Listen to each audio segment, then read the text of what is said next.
நடிகர் திலகம் சிவாஜி கணேசன் கட்டிய அன்னை இல்லம் வீடு இப்போ ஜப்திக்கு வந்த நிலையில பிரபுவும் கண்ணீர் விட்டு அழுந்ததா கூட கூறப்பட்டது. இந்நிலையில நடந்த பிரச்சனை என்ன என்பது குறித்து மூத்த பத்திரிகையாளரும் பிரபல நடிகருமான பைல்வான் ரங்கநாதன் இதை குறித்து பேசியிருக்காரு. அதுல சிவாஜி குடும்பத்தை பத்தியும் விரிவா சொல்லியிருக்காரு. அதுல அவர் என்ன சொல்லியிருக்காருன்னா, சிவாஜி கணேசன் போக் ரோட்ல அன்னை இல்லம் என்ற மாளிகையை கட்டினாரு. இந்த வீட்டுல தான் ஒட்டுமொத்த குடும்பமே சிவாஜி கணேசன் இறக்கும் வரைக்குமே ஒற்றுமையா வாழ்ந்துட்டு வந்தாங்க.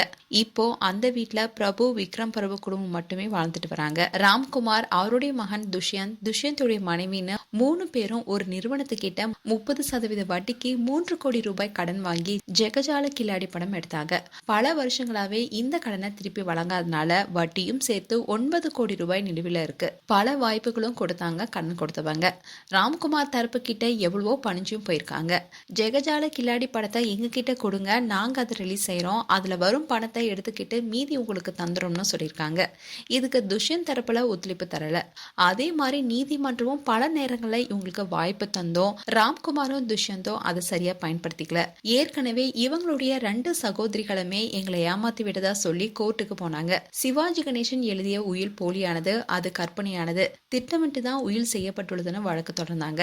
இறுதியில 2 சகோதரிகளும் தங்களுடைய 2 சகோதரர்களுடன் பேச்சுவார்த்தை நடத்தி மன ஒற்றுமையுடன் அந்த சொத்துக்களை பிரித்துக்கிட்டாங்க. அதன்படி ராம்குமாருக்கும் துஷ்யந்துக்கும் சிவாஜி புரொடக்ஷன் தயாரிப்பு நிறுவனம்னு தீர்மானிக்கப்பட்டுச்சு. அன்னை இல்லம் பிரபு பெயருக்கு ரெஜிஸ்டர் பண்ணாங்க. மற்ற சொத்துக்கள் அவங்கவுங்க விருப்பப்படி பிரிச்சுக்கிட்டாங்க. ஆனா இந்த விஷயம் கோர்ட்டுக்கு தெரியாது. அன்னை இல்லத்தோட மதிப்பு 88 கோடி இருக்கும்.